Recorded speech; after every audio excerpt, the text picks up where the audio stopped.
Saudação de paz, queridos. Nosso tema hoje é dificuldade intelectual, que é um transtorno que acontece com crianças e chega para a idade adulta, chama déficit intelectual, e que é aquilo que antigamente a gente imaginava que fosse retardo mental. As pessoas ainda chamam hoje de retardo mental, um retardado mental.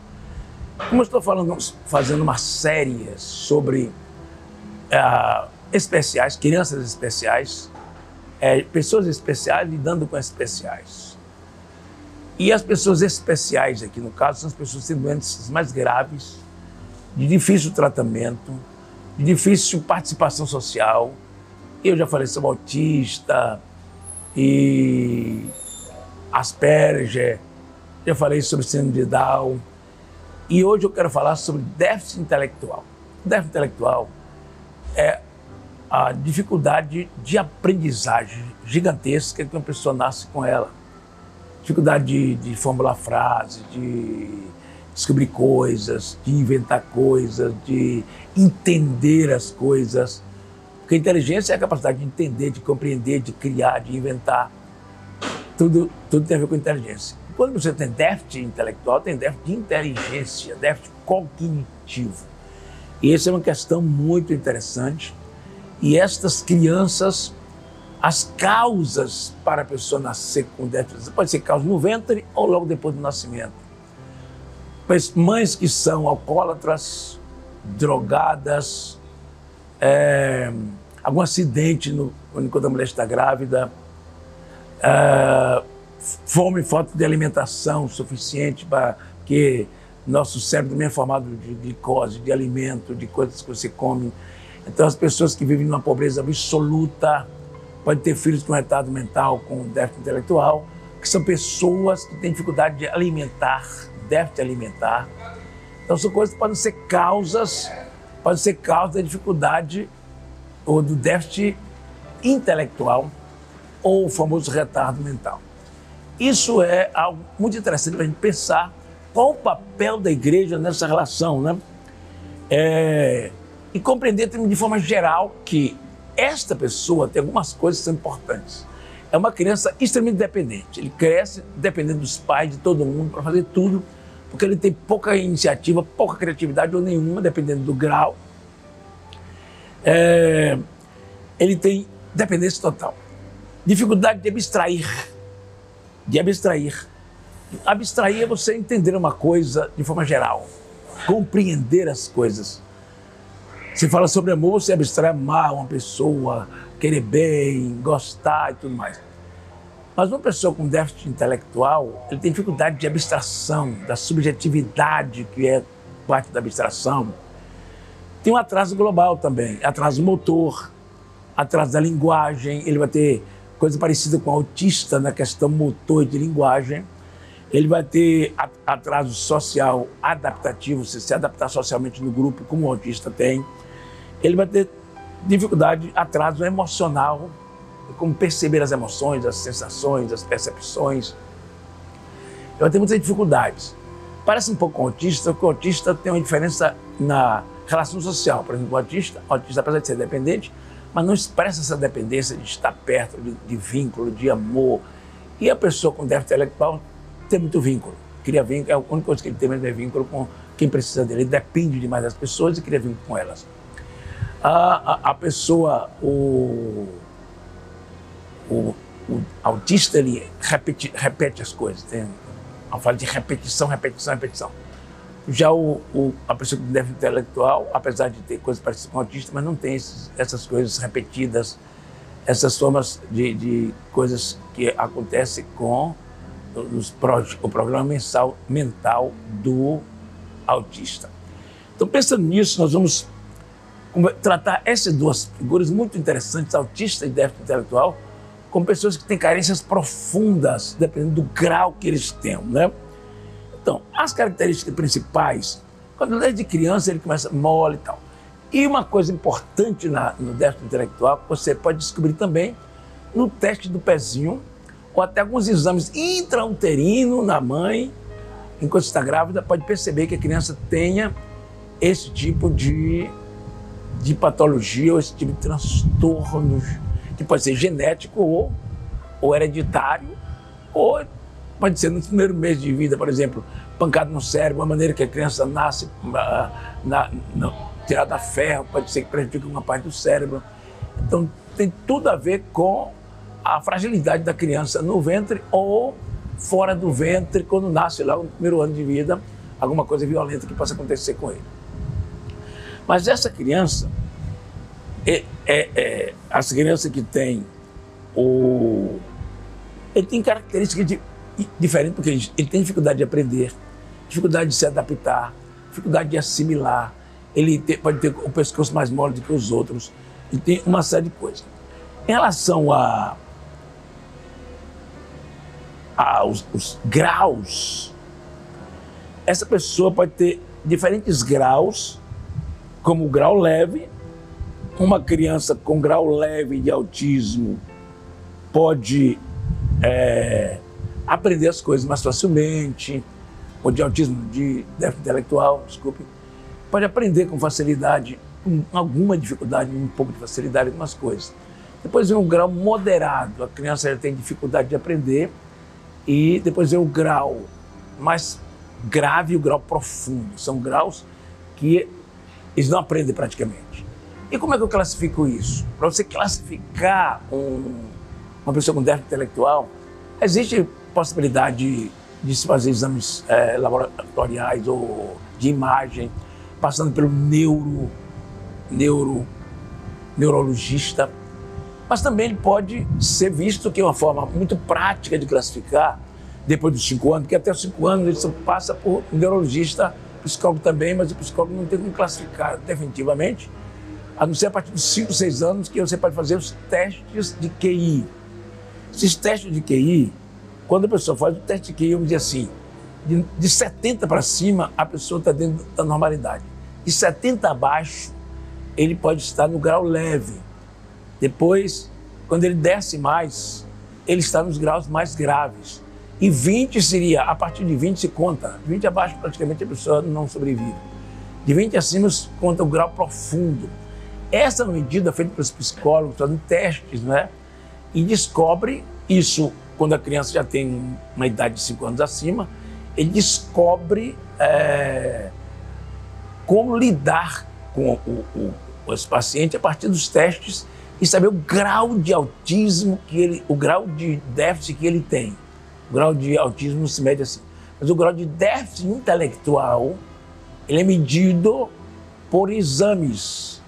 Esse exame não é um exame, por testes. Os exames de imagem, só o neurologista pede, mas o psicólogo trabalha com testes, fazendo perguntas ou desenhos ou atividades que vão somando pontos e vai saber se está acima de 70, né? Quando a pessoa, por exemplo, é um superdotado, ele vai 130, 140 nessa contagem. E quando ele está abaixo da média, ele é abaixo de 70. Se ele deu abaixo de 70, aí vai vir as classificações entre leve, moderado, grave e profundo. É por aí que se classifica o déficit intelectual. E como nós vamos lidar com o déficit intelectual na igreja? A igreja precisa ter, quando eu falei sobre autista, eu falei sobre isso, pessoas preparadas para lidar com todo tipo de pessoa. Nós não podemos deixar que as pessoas fiquem de fora para trás, não podemos deixar ninguém para trás. Ninguém pode ficar para trás. Nem o autista, nem o Down, nem o déficit intelectual. As pessoas precisam de apoio, de cuidado, de trabalho, de ação. E a igreja pode ter pessoas preparadas para lidar, tem separado nas classes dominical, você tem 3 professores numa classe, uma lida com as pessoas que têm dificuldades maiores de aprendizagem. E as pessoas vão usar de métodos, existem vários métodos que você pode lidar com a pessoa com déficit intelectual.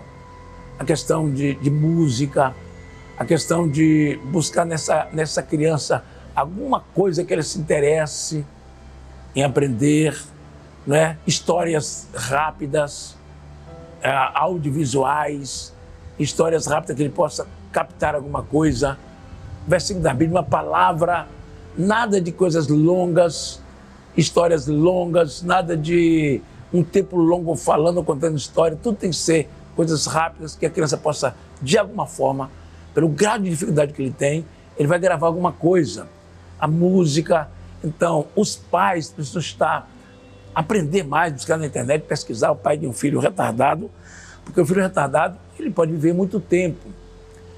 Obviamente que tem filhos retardados que ele não fala no grau mais profundo, ele vai ter dificuldade de audição, dificuldade da linguagem, dificuldade de aprender qualquer coisa.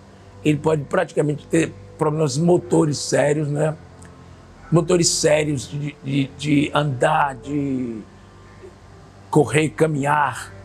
Ele pode ter problema no motor, na mobilidade. Então, tudo isso pode ser. Existe uma coisa interessante, eu tenho até um parente meu que teve esse problema, que é as questões de ser parentes chegados.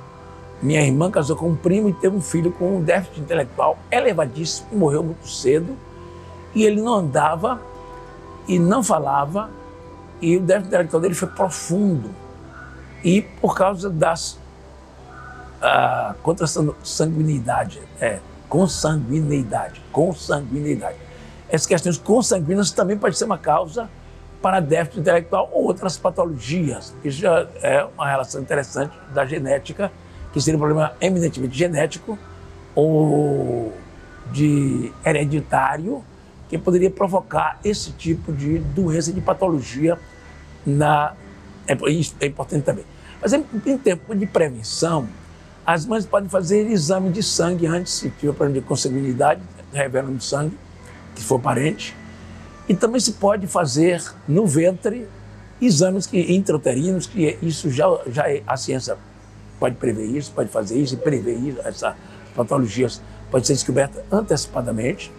Obviamente que descobrir isso também não significa curar, já é mais complicado. E quando a criança nasce, no teste do pezinho, também já pode revelar essas questões que, claro, antecipam o tratamento. Todas as pessoas que me refiro aqui, com especiais como autistas, síndrome de Down, déficit intelectual, podem ser tratados. Um trabalho com serviço, tem mais serviço de saúde, podem estudar na APAI, outras escolas especiais que lidam com eles. Como nossa igreja precisa ter, as igrejas maiores podem ter profissionais de saúde mental lidando com essas pessoas no dia da escola dominical, um atendimento, a igreja pode cooperar com esse profissional para ter um atendimento especial. Se a igreja tem autista, tem déficit de atenção, tem Down. Down é mais fácil estar porque ele é muito sociável, mas os outros têm mais dificuldade. Então isso seria importante ter um trabalho na igreja para lidar com as pessoas que têm acho que a gente conhece o problema com um retardo mental sério, grave, profundo, a ponto de alguns têm dificuldade realmente de aprender, porque ouve pouco, não ouve, fala muito pouco, ou nem fala, e alguns nem vê. Então são coisas mais graves, o profundo é muito mais grave. Me refiro aqui ao leve e moderado. A igreja pode ajudar muito, cooperar muito para que eles aprendam e sejam ainda felizes na vida, possam viver. Os outros têm que ser um tratamento mais médico, mais profissional, mais técnico, mas todos podem ser tratados, cuidados, acolhidos com amor. Deus abençoe você, vamos fazer o melhor que podemos para salvar o máximo de pessoas.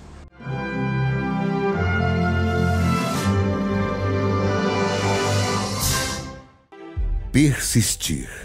Segundo o dicionário, o livro das definições, essa palavra significa demonstrar constância, insistência, perseverar. Tem certas coisas na vida que exigem persistência. Concluir uma faculdade, fazer uma dieta, ler livros.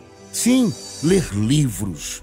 O apóstolo Paulo nos diz em 1 Timóteo 4,13 que devemos persistir em ler. Você sabe por quê? Porque ler exercita o seu cérebro, estimula o seu raciocínio, sua memória e a sua capacidade de aprendizado. Quem tem o hábito de ler escreve bem e interpreta melhor o que outros escrevem. A leitura de bons livros amplia o nosso conhecimento, desenvolve a nossa imaginação e diminui o nosso estresse. Tem coisa melhor do que ler um livro enquanto se toma uma xícara de café? Porém, mais importante que tudo isso, a Bíblia nos diz para lermos livros inspirados, pois eles nos aproximam de Deus. nos ajudam a compreender a sua palavra, que também é um livro, e nos capacita a sermos cada dia mais úteis ao Senhor e ao nosso próximo. Apesar de tudo isso, ler exige dedicação. A vida corrida e as distrações do mundo digital muitas vezes tiram o nosso foco daquilo que realmente é importante, profundo e enriquecedor. É preciso perseverar. Leia um livro e depois outro e outro. Você só tem a ganhar. A cada página, ao mesmo tempo em que exercita sua mente, você alimenta a sua alma. A CPAD se compromete a te ajudar nesse desafio, publicando obras que certamente serão fontes de bênçãos para a sua vida. Por isso, ela faz questão de te lembrar essas palavras sagradas. Persiste em ler. Uma campanha CPAD.